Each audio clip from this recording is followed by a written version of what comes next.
So we are going to pick up where we left off, looking at the story of Joseph. Thought maybe it would be helpful to get a little recap of the story that we've looked at so far. So let's watch that, and then we'll get into it.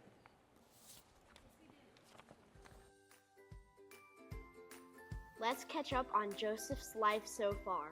A long time ago, there was a man named Jacob. He was Abraham's grandson, part of God's family. Jacob had 12 sons. That's a lot of sons. One of the sons was Joseph. He was the dad's favorite. I thought parents weren't supposed to have favorite kids. Jacob gave Joseph a fancy coat and special treatment. The other brothers were jealous and mad. Obviously. Not cool, Joseph. Then Joseph started having dreams. One dream is where Joseph is a tall bundle of grain, and then his brothers' bundles of grain are shorter and are bowing down to him. Huh? Joseph had another dream where the sun, the moon, and 11 stars all bowed down to him. Wait, what? The brothers did not like these dreams one bit. Did Joseph think he was better than them? Were they supposed to worship him like a king? This made them hate him even more. They hated him so much, they decided to get rid of him. Yikes. At first, they thought they'd just throw him in a pit and leave him there. Then some Egypt men walked by and they had a new idea. They sold Joseph to be a slave in Egypt and sent him off. Bye, Joseph. Goodbye. Bye! They ripped up his fancy coat, dipped it in animal blood, Ew. told their dad a wild animal attacked Joseph. Which wasn't true. No. Jacob was heartbroken. The son he loved was gone. Meanwhile, Joseph walked and walked and walked. He arrived at Egypt and he was sold to a man named Potiphar. Sounds like Joseph was Potiphar away. Potiphar noticed his hard work and promoted him to oversee his whole household. Joseph worked hard for Potiphar. I guess it's not all bad for Joseph. Let's hear what happens next.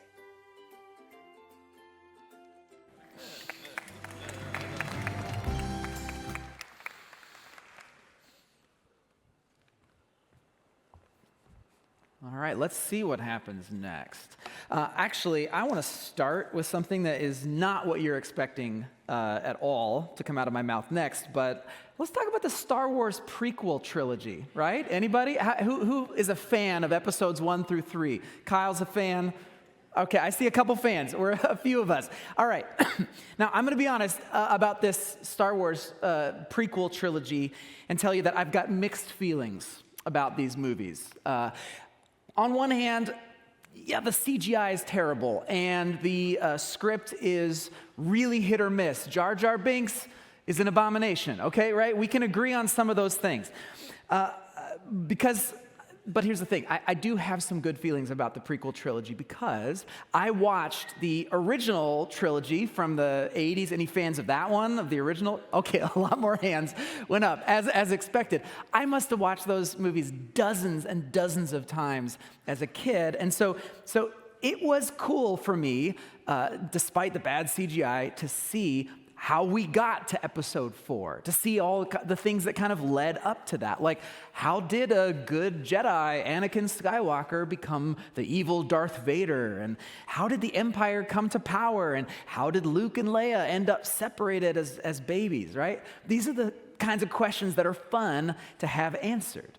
And this is what prequels do. It's the same thing with like Harry Potter prequels or the Rings of Power on Amazon or whatever. Like, this is fun stuff for us to imagine. What makes prequels so entertaining is that we already know where things are headed.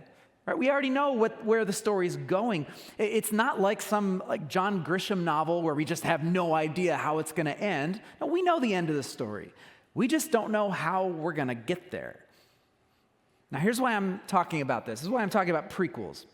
Because in a way, the story that we're looking at this month, the story of Joseph in Genesis, it does the same kind of thing. It is kind of like a prequel. Think of it this way. The book of Exodus, right? That's the second book in our Bibles. It comes after Genesis. The book of Exodus starts with the Israelites in slavery in Egypt. They've become this huge nation, and there's a million of them. They're suffering under Pharaoh. Remember the story? That's when God delivers them, parts the Red Sea, gives them the law. That's Exodus. And to the Israelite people, like in the ancient world, that story was kind of the beginning of their story as a nation. That's where it all began, the Exodus from Egypt. And so it's kind of like episode 4, A New Hope. Like that's where the story really begins. So Genesis, if you look at it that way, is kind of like the prequel to all of that. In Genesis, for example, we see the Israelites as just this one tiny little family in the land of Canaan, the hill country of Canaan. And all it is just Abraham and his children and his grandchildren's families, and that's it. They're just tending sheep in the hills. But we know that in Exodus, there's a million people, it's a massive nation, and they're slaves all the way down in Egypt. So how did we get to here? How do we get from there to here? Well, that's where the story of Joseph comes in. It is the Star Wars Episode 3 of the Bible. There are fewer Sith involved, but this is the Episode 3 of the Bible because it's a great story. The plot is engaging, not because we have no idea where things are going, but exactly the opposite. We know where things are going to end up. We just don't know how they're going to get there. So, as we saw in the video, last week Amy set us up with the beginning of the character of Joseph, the beginning of the story, and I'm not gonna go through it all again, but essentially, Joseph was his father Jacob's favorite, and so his brothers sold him into slavery, as one does, and so he gets carted off to Egypt, which, by the way, if you're reading it as an Israelite, you're thinking, ooh, he's off to Egypt, and he's a slave. Well, that's where the Israelites end up. Foreshadowing, right? So that's what's happening. Now, we know, because we know where the story is headed, that Joseph is going to somehow be an instrument of God's purposes, right? He has a destiny that will lead his people to Exodus chapter 1. But how? How is that going to happen, especially when he starts out in chains? Well, last week we left off with Joseph having his fortunes turn around a little bit. He finds himself in the home of Potiphar, this Egyptian official, and things start to go a little bit better for him. Maybe his hard days are finally behind him. Why don't we pick up where we left off and keep reading? So turn with me, please, to Genesis chapter 39. If you're going to use the house Bibles in the seats around you or in front of you, it'll be page 35 in the Bibles. So let's read this, and we're going to just read most of this chapter. I'll start with this.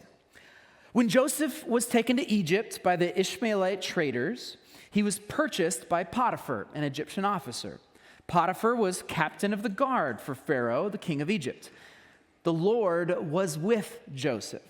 So he succeeded in everything he did as he served in the home of his Egyptian master. Potiphar noticed this and realized that the Lord was with Joseph, giving him success in everything he did. This pleased Potiphar, so he soon made Joseph his personal attendant. He put him in charge of his entire household and everything he owned. From the day Joseph was put in charge of his master's household and property, the Lord began to bless Potiphar's household for Joseph's sake. All his household affairs ran smoothly, and his crops and livestock flourished, and so Potiphar gave Joseph complete administrative responsibility over everything he owned. With Joseph there, he didn't have to worry about a thing, except what kind of food to eat. Okay. So obviously, Joseph is crushing it in his new job, right? He's just doing an amazing, amazing job. And the reason why, as Genesis tells us, is because the Lord, Yahweh, is with him. The Lord is with him. So it makes sense. If the Lord is with you, you do a good job. Yeah. But here's what I find interesting in what we just read. Yes, the Lord is with Joseph, and he's doing great, but all of a sudden, so is Potiphar. Look at what it says. This is Egyptian official. His household is humming. His crops are abundant. His livestock is flourishing. Like, this is beyond Joseph's control. Some major things are happening to bless Potiphar's house. Why? Well, this is connecting right back to something that happened all the way in Genesis chapter 12, when Abraham, who was Joseph's great-grandfather, when Abraham was first called by God to become a people, a nation set apart. Your descendants, I've chosen you. Here's what God said to Abraham. He said, I will bless those who bless you and curse those who treat you with contempt. All the families on earth will be blessed through you, and by extension, through your family, Abraham. So I will bless those who bless you. So when Potiphar starts giving Joseph some new responsibilities, and he blesses him by lifting him up out of his wretched condition, Potiphar starts getting blessed in return. I will bless those who bless you. This moment for Potiphar's household is a reminder to the discerning reader, that to the ancient Israelites and to us, that even in slavery and maybe even despair, God's promises will endure. What he promised to Abraham is coming true, regardless of Joseph's circumstances. And that concept of God's promises coming true is kind of the big idea for Exodus. That chapter, the book that I said is kind of the foundation for Israel. This is the big idea. God's promises will come true. And here, in this one brief little passage, we are seeing that same concept in miniature. I will bless those who bless you. Okay, but let's keep reading because that blessing is about to get threatened. Joseph was a very handsome and well-built young man. And Potiphar's wife soon began to look at him lustfully. Come and sleep with me, she demanded. But Joseph refused. Look, he told her, my master trusts me with everything in his entire household. No one here has more authority than I do. He has held back nothing from me except you, because you are his wife. How could I do such a wicked thing? It would be a great sin against God. Okay, a couple interesting things here. First, I just think this adds some flavor to the story. It's kind of lost in the English, but in the original Hebrew, what Potiphar's wife says to Joseph is far more like direct and lustful than it comes across. It's only 2 words in Hebrew. So this is not some nice request like please, Joseph, come and sleep with me if you would be so kind. Like, it's not like that at all. I would almost translate it as like, bed me, Joseph, right? You could fill in your own saucy euphemism here, whatever you want to say, but that's what she's basically saying. Regardless, she's on the hunt, right? She's on the hunt, but Joseph rejects her advances. And I want to point this out because he rejects her advances not exactly for the reason you might expect. Look at verse 8. It is not just because he sees sexual unfaithfulness as a sin before God, which he does as a faithful not a person of Israel. Yeah, whatever. He's part of the family of God. He sees sexual unfaithfulness as wrong. But if you look at what he says here, it seems like it's almost a bigger deal to Joseph to not breach his master's trust. Right? He has held back nothing from me except you. How could I do such a wicked thing? He's concerned about breaching Potiphar's trust. Now, why would that be Joseph's mindset? I mean, what's the big deal about sneaking around a little behind the scenes, right? Why not just indulge a little? No one needs to know, right? That could be the case for Joseph, but that's not how he sees it. So why? Well, I think it's because of the way that Joseph understands how God works in the world. I think Joseph believes that he is where he is. He's in this role in Potiphar's house because of God. And not just that God put him in this cushy job. I think he also saw his slavery the same way. He sees God's hand guiding all of it. Listen to what Joseph says to his brothers near the end of the story. He says this, he says, you intended to harm me by selling me into slavery, right? But God intended it all for good. He brought me to this position so I could save the lives of many people. See, this is how Joseph understands his fate. Feast or famine, it is God who commands his destiny. And so back to our question, why does Joseph care so much about maintaining Potiphar's trust? Well, because I think in his mind, it was God, not Potiphar, who gave him this job. You see what I'm saying? He's going to be the best, most faithful servant that he can possibly be because God gave him this job. Instead of just doing whatever seemed right in his own eyes, as so many people do in the Bible, Joseph trusts in God's plan. Being a faithful servant to Potiphar is how he will serve and honor the Lord. So that's why he says no to Potiphar's wife. Being a faithful servant to Potiphar and maintaining his trust is how he would serve the Lord. But that posture of trust and faithfulness is going to cost him. So let's keep reading what happens next. Potiphar's wife kept putting pressure on Joseph day after day, but he refused to sleep with her, and he kept out of her way as much as possible. One day, however, no one else was around when he went in to do his work. She came and grabbed him by his cloak, demanding, "Come on, sleep with me." Joseph tore himself away, but he left his cloak in her hand as he ran from the house. Little side note here. I find it so fascinating that yet again, a garment of Joseph's is about to be used in a deception to make his life a lot worse. I love the literary artistry of this story. I love that. Okay. When she saw that she was holding his cloak and he had fled, she called out to her servants. Change of plans here, right? Soon all the men came running. "Look," she said, "my husband has brought this Hebrew slave here to make fools of us. He came into my room to rape me, but I screamed. When he heard me scream, he ran outside and got away, but he left his cloak behind with me." She kept the cloak with her until her husband came home, and then she told him her story. "That Hebrew slave that you brought into our house tried to come in and fool around with me," she said. "But when I screamed, he ran outside, leaving his cloak with me." Potiphar was furious when he heard his wife's story about how Joseph had treated her.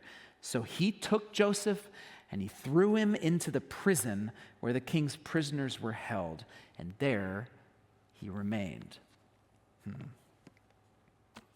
Yet again, this prequel of sorts takes an unexpected turn. Because it kind of seemed like Joseph had already reached the happy ending. How are we supposed to get to Exodus chapter 1 if Joseph is wasting away in an Egyptian jail, right? Again, these are the types of questions that make the story so engaging. We know where things are headed, but how are they going to get there? Now, two more quick observations about just what we just read here. First, this is kind of pointless. It's just fun to share, but when it says that Potiphar was furious, I love what it says in the Hebrew. It literally says that his nose burned. That's the way they talked about anger and fury back then. His nose burned. I just think that's such a great way to talk about anger.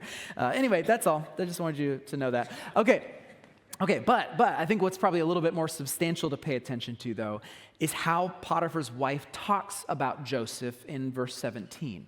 Look at what she says. She says, "That Hebrew slave that you've brought into our house."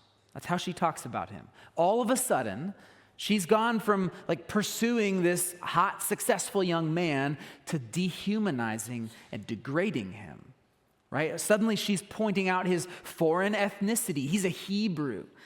And she's sneering about his lot in life. He's a slave. Right? He doesn't belong here. This is our home. Now, I think what this is a bit of foreshadowing. This is foreshadowing because when you read the book of Exodus, guess what you see? You see the people of Israel who were the great whatever grandchildren of Joseph and his brothers. You see them enslaved in Egypt, being dehumanized, being oppressed, being degraded, just like Joseph here. Again, just like a good prequel, we're getting hints of what's to come. And yet this story is not designed just to entertain.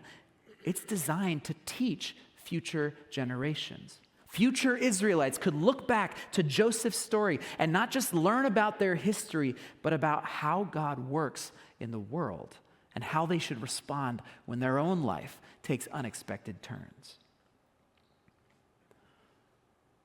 So we're going to leave the narrative there. We're going to come back to it next week and keep the story going. So obviously we gotta find out, how does Joseph get out of jail? It's going to be good. You can always read, I guess, your Bibles, and you'd know the answer to that. But if you don't want to do that, come on back to church and we'll read it for you. All right.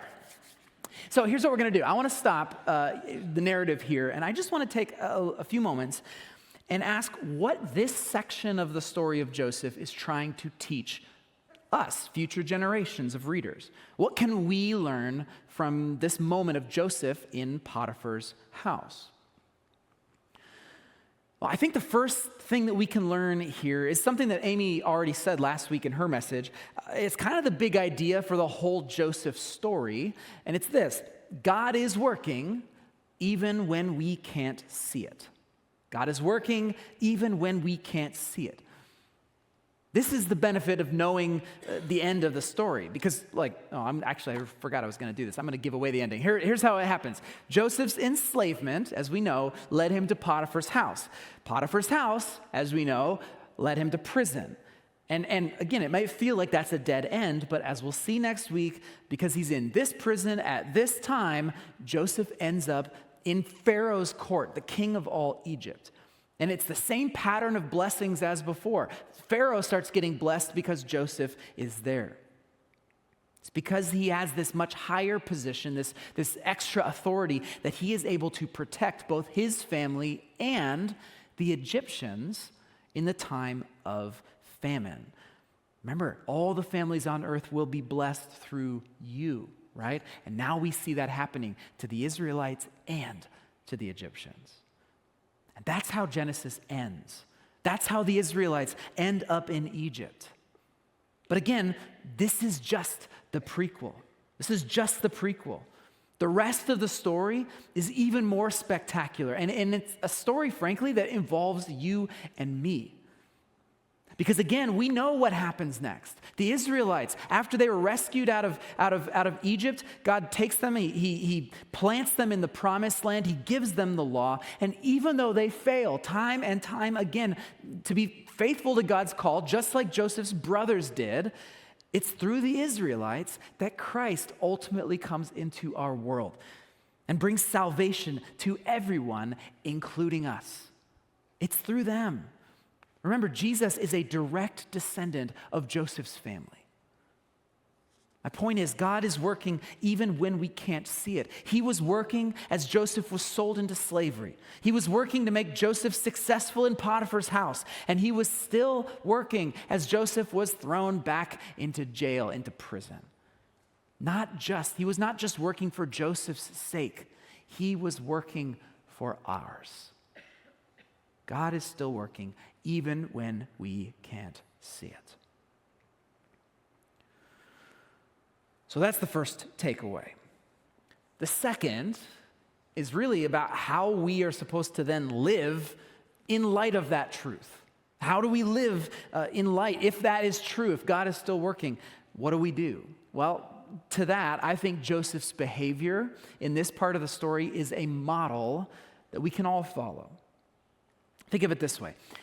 When Joseph suddenly found himself at the head of an important official's household, especially after all that he'd been through, it would have been incredibly easy for him to let that newfound power or success go to his head. I used to be a sheep farmer. I used to be in chains, and now I'm rich. I'm powerful, right? The moment that his chains came off, he could have started doing whatever seemed right in his own eyes. He could have given in to the advances of Potiphar's wife because he felt like he deserved it. He could have taken matters into his own hands. But if he had dishonored God by breaching the trust of his master, if he had slept with another man's wife, then none of us, arguably, would be sitting here today. You see, his choice to be faithful to God's call has massive repercussions to the story of our world. His posture of faithfulness, regardless of his circumstances, is what makes the rest of the story possible. He trusted that God knew what he was doing. You intended to harm me, but God intended it all for good. He brought me to this position so I could save the lives of many people. That is a posture of trust that we should all strive to imitate. God is working even when we can't see it. Are we willing to be faithful to his call, his commands, his desires, even when we don't know where our story is headed next? I'll put it this way. Our job is not to know the end of our story. You're not going to do that. You're not going to know the end of your story. Our job is to trust God in the middle of it. Trust God while we're in the middle, in abundant times or in despair, in blessings or in chains, asking not what do I want, but God, what do you desire? Trust is not always easy, especially when the future looks really dim. But I do have some good news. We have something that Joseph does not. And it's true that we don't know how any of our individual stories will end. Joseph sure didn't know how his story was going to end when he was in the middle of it, right? Well, in a time as chaotic and divisive as ours, the next 10 years, the next 5 years, the next 10 minutes could go any number of different directions. But here's the twist. Here's what we've been given that Joseph didn't have. We know where the grand story of our world is headed. It's headed to new creation, to resurrection, the reign of Jesus over a world finally filled with justice and life. A remade eternity of abundance where God will wipe every tear from our eyes and there will be no more death or crying or pain, a broken world healed. We don't know how and we don't know when. But that's where things are headed. That's the sequel trilogy. Hopefully a bit better than the actual Star Wars sequel trilogy. But no matter your circumstances right now, the question is this: are you willing to trust God, as Joseph did, that you have a part to play in getting us there? Are you willing to trust God that there is a role for you to play in getting us to new creation? If so, then now's the time to give it your all. Follow hard after Christ. Set your own life and desires aside. Don't take matters into your own hands, but put matters into his. He knows what he's doing. Trust that God is going to work through you to heal this broken world. Just not always in the ways that you're expecting. Let's pray. Father, I know we have hope that this is true. We have hope that things are going to work out the way you tell us that they're going to work out. But Father, what I'm asking for now is that you would give us more than just hope, that you would give us confidence. I pray that you would give us trust, so that every one of us, as we face highs and lows, as we face uncertainty and despair, as we face blessings and curses in our lives, Father, I pray that each one of us would have trust that you're working, whether we can see it or not. And in that trust, I pray that we would put your values first, that we would put your desires first, and that we would follow your Son, Jesus, and live the way he taught us to live, not just for our sakes, but for the sakes of all who will come after, all who will experience the fruit of our decision to trust you with our lives. Father, I pray all of this, and I pray that your Spirit will empower all of this. In the name of Jesus, the descendant of Joseph's family. Amen. Thanks for watching, but don't stop there. We want you to find community at Grace Church, and the first step in doing that is going to gracechurch.us/hub. There you'll find other sermons, details about upcoming events, and other important announcements. And make sure you subscribe to our channel so you don't miss out when we post something new. Thanks again for watching. We'll see you next time.